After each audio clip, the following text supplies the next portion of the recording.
Atif Rahim Consulting services. Housing. Our services.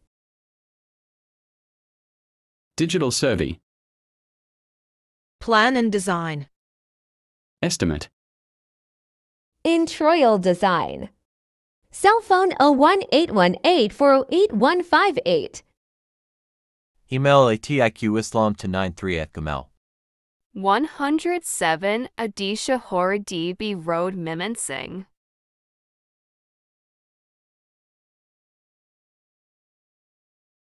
আমরা আজকে সপ্তম শ্রেণীর প্রথম অধ্যায় প্রাত্যহিক জীবনে তথ্য ও প্রযুক্তি 1 থেকে 16 অধ্যায় আমরা আজকে তোমাদেরকে দেখাবো। প্রথম অধ্যায় প্রাত্যহিক জীবনে যোগাযোগ প্রযুক্তি। এই অধ্যায়ে আমরা দেখতে পারবো এই অধ্যায়ে কি আছে। এই অধ্যায়ে ব্যক্তিগত জীবন তথ্য যোগাযোগ ব্যবহারযোগ্য করতে পারবে কিনা, কর্মক্ষেত্রে ব্যবহার চিহ্নিত করতে পারবে, কর্মক্ষেত্রে তথ্য যোগাযোগের গুরুত্ব বিশ্লেষণ করতে পারবে, সমাজ জীবনে প্রযুক্তির ব্যবহার মূল্যায়ন করতে হবে।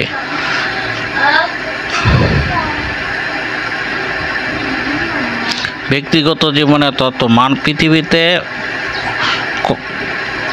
পৃথিবীতে কত নতুন প্রযুক্তির জন্ম হচ্ছে, আমরা হয়তো সবগুলোর কথা জানতে পারি না, তাই এইগুলো হয়তো আমাদের জীবনে কোনো প্রভাব ফেলছে। কিন্তু তথ্য প্রযুক্তি এমন যা আমাদের সবার জীবনে কোনো না কোনোভাবে প্রভাব ফেলেছে। পৃথিবীতে মনে হয় একজন মানুষকে খুঁজে পাওয়া যে কোনোভাবে প্রযুক্তি ব্যবহার করেনি কিংবা তারা জীবনে প্রযুক্তির কোনো না কোনো পরিবর্তন আনেনি। তথ্য প্রযুক্তি সেই বড়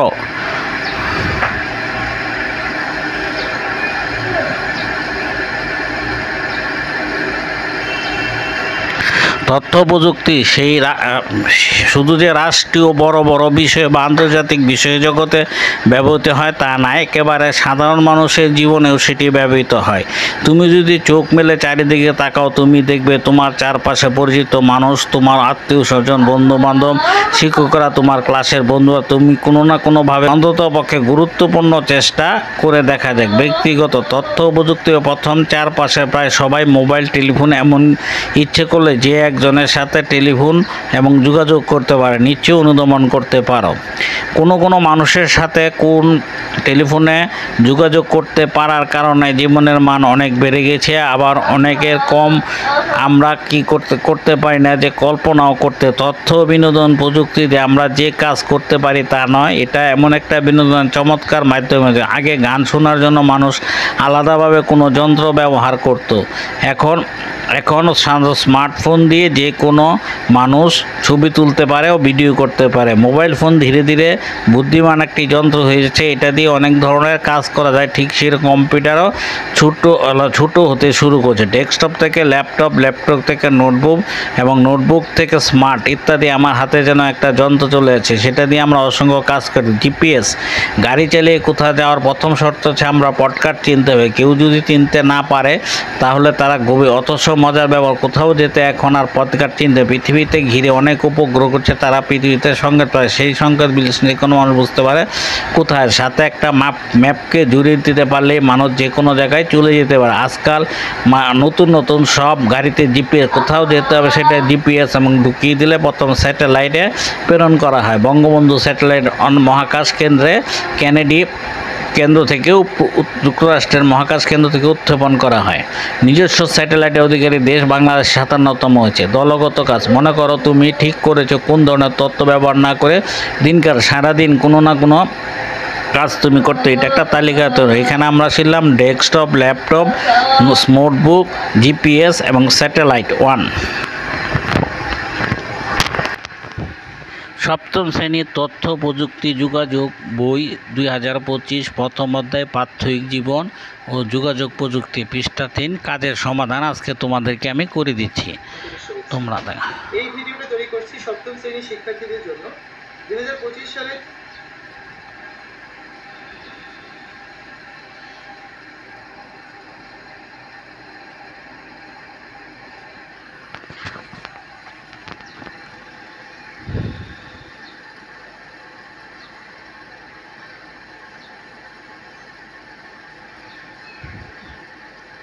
মনে করো তুমি ঠিক করেছো কোন ধরনের তথ্য প্রযুক্তি না করে তোমার দিন কাটবে। সারা দিনে তুমি কোন কোন কাজ করতে পারবে না তার একটি তালিকা তৈরি করো।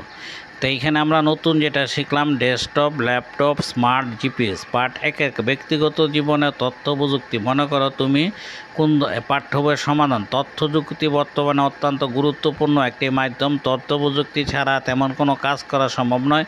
আমাদের জীবনে প্রতিটি গুরুত্বপূর্ণ কাজের মূলে রয়েছে তথ্য প্রযুক্তি ছাড়া একদিনও আমরা সারাদিন কাজ করতে, তাই তালিকা তৈরি করা হলো। কম্পিউটার ব্যবহার, ব্যাংকের লেনদেনের, টেলিভিশন দেখা, এটিএম বুথ ব্যবহার করা, রেডিও শোনা, ইমেল প্রদান, মোবাইল ফোনের ব্যবহার, ফেসবুক ব্যবহার, ইন্টারনেট ভর্তির খবর ও পরীক্ষা ফলাফল, ফ্যাক্স মেশিন ব্যবহার করা এবং ইবুকের ব্যবহার। এবং 13 নম্বর আছে চিকিৎসা, অনলাইনে কেনাকাটা, ট্রেনের টিকিট কাটা। 15 নম্বর অনলাইনে পত্রিকা পড়া।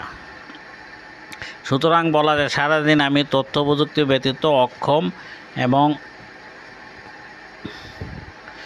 সারাদিন তথ্য প্রযুক্তি সুবিধা থেকে আমরা বঞ্চিত। তথ্য প্রযুক্তি ব্যতীত অক্ষম এবং উপরোক্ত সুবিধা থেকে আমরা বঞ্চিত হব।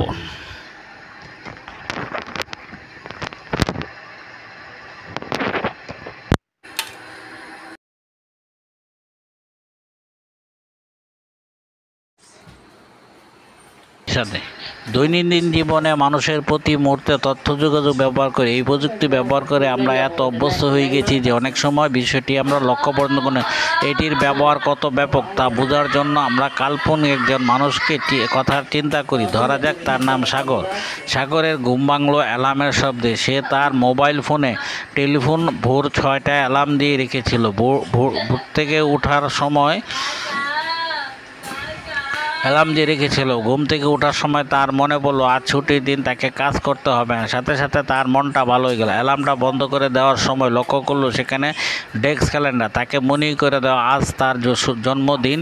বিকেলে তার বাসায় জন্মদিনের উৎসব। হাত মুখ ধুয়ে নাস্তা করে বসছে। সে টেলিফোনের খবরটা শুনে নেয় এবং ধানের বাম্পার ফল হয়েছে। তার মনটা ভালো হয়ে গেল। আবার বঙ্গোপসাগর নিম্নচাপ আশঙ্কা দিয়েছে বলে সে সাগরের খানিকটা দুশ্চিন্তা হলো। নাস্তা করে তার ল্যাপটপ নিয়ে বসে প্রথমে স্যার ইমেলগুলো এবং তার প্রবাসী ভাই তার পরিবারের একটা ছবি এবং ছবিটি ভারী সুন্দর। সাগরের মনে পড়লো সেটা ঘরে টাঙিয়ে রাখলে মন্দ হয় না, তাই সে সেটা প্রিন্ট করে নিল। ইমেল চিঠিপত্রের উত্তর দিয়ে সে তার প্রিয় গানটি বাজাতে শুরু করে দেয় এবং গান বাজতে শুনতে তার ইবুক রিডারে বই পড়তে শুরু করে এবং বই পড়তে পড়তে এক সময় সাগর কিছুই বুঝতে পারলো না। সময় যে কীভাবে কেটে গেল বুঝতে পারলো না। যখন বইটা শেষ হয়েছে তখন একটু বেলা হয়ে গেছে। হঠাৎ করে তার মনে হলো বাসায় খাবার নেই। বাজার কারণে সাগর হঠাৎ ইন্টারনেটে খাবারের অর্ডার দেয় এবং তারা বাসায় এসে সাগর তখন তার ইন্টারনেটে তার প্রিয় খাবার বিরিয়ানির অর্ডার দিয়ে দেয়। কিছুক্ষণের মধ্যে হাসি খুশি এক তরুণ তার বাসায় বিরিয়ানি এসে সাগরকে বলল সাগর বলল আমার বাসাটা খুঁজে পেতে কি কোনো সমস্যা হয়েছে? অত বলল একটু অসুবিধা হয়নি, আমি জিপিএসে আপনার ঠিকানা দিয়েছে, সেটা আমাকে ফোন করে আসতে হবে। এই যে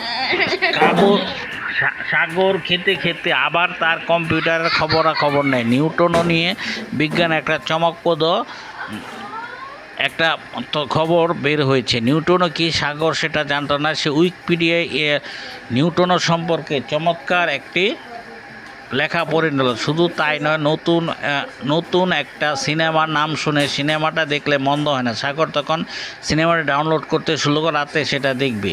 বিকেলে বন্ধুর বাসায় জন্মদিনে তাকে একটা উপহার দেয় বই পড়তে পড়তে। তাই সাগর ইন্টারনেটে একটা বই অর্ডার দেয়। বন্ধুর বাসায় একটা পৌঁছে যাবে। সে নিজের জন্য একটা বই অর্ডার করে দিল। ব্যাংকে যথেষ্ট টাকা জানা দরকার। সাগর তখন তার ব্যাংকের খোঁজ এবং সেভিংসে কিছু টাকা তার চেকিং অ্যাকাউন্টে নিয়ে আসলো। ঘর থেকে বের হওয়ার সময় তার মোবাইল বেজে। বাড়ি থেকে তার মা ফোন করছে এবং সাগর জিজ্ঞাসা করলো, মা আজ ভালো আছি? মা বলল, হ্যাঁ ভালোই আছি, তবে তোর বাবার চশমাটা মনে হয় বদলাতে হবে। এবং মায়ের সাথে দেখা করে সাগর মোবাইল ফোনে ট্রেনের টিকিট বুক করে দেয়। ভালো চোখে ডাক্তারের খোঁজখবর নেয় এবং সেই রাতেই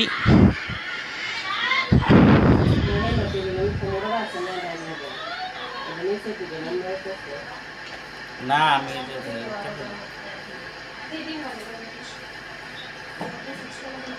প্রয়োজন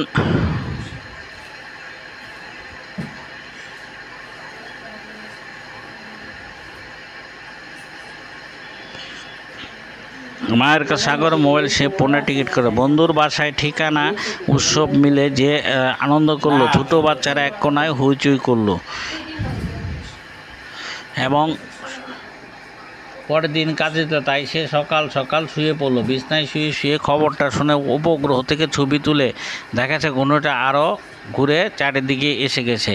দেশের কোনো বিপদ নেই। খবরটা শুনে সাগরে খুব মন ভালো হয়ে গেলো, নিশ্চিত মনে সে ঘুমাতে গেল।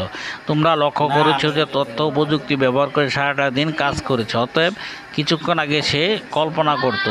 এখানে ইবুক রিডার, উইকিপিডিয়া ডাউনলোড, চিকিৎসা কেন্দ্র, নিউটনও। আর এখানে আমাদেরকে কাজ দেওয়া আছে, এখানে উল্লেখ করা হয়নি এমন একটি যোগাযোগ ব্যবস্থা উল্লেখ করো যাতে কাজ করার সময় তার তালিকাটি তৈরি করো। আমরা এটা তোমাদের কাজটি দিয়ে দিব।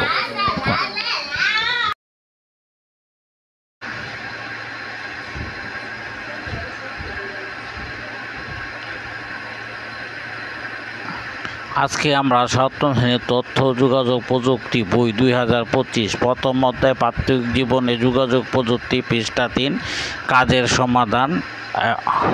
তো ডেসক্রিপশন এবং প্লেলিস্টে আমাদের লিঙ্ক দেওয়া আছে, তোমরা ফলো করবে।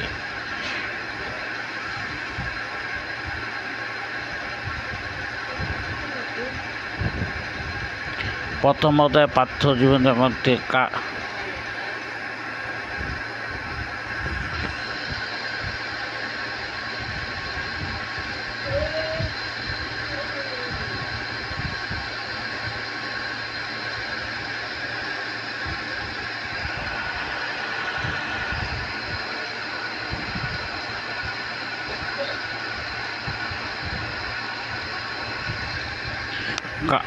কাজের সমাধান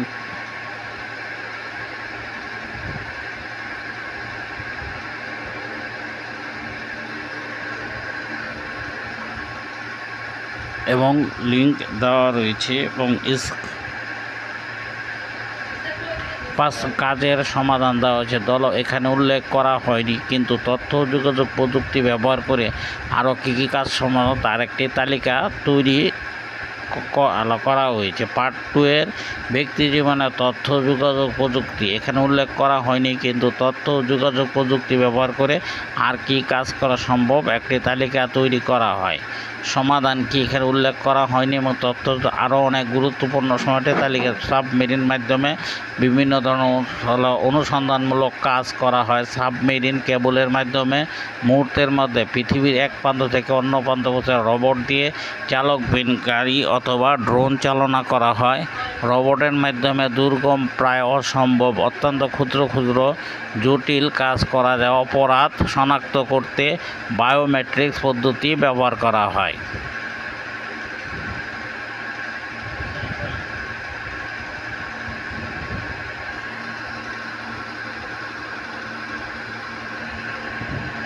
দলগত কাজ তোমাদের সকল স্কুল অফিসে কাগজবিহীন অফিসে রূপান্তর কী কী কাজ করতে হবে আগামী ভিডিওতে আমরা জানিয়ে দেব।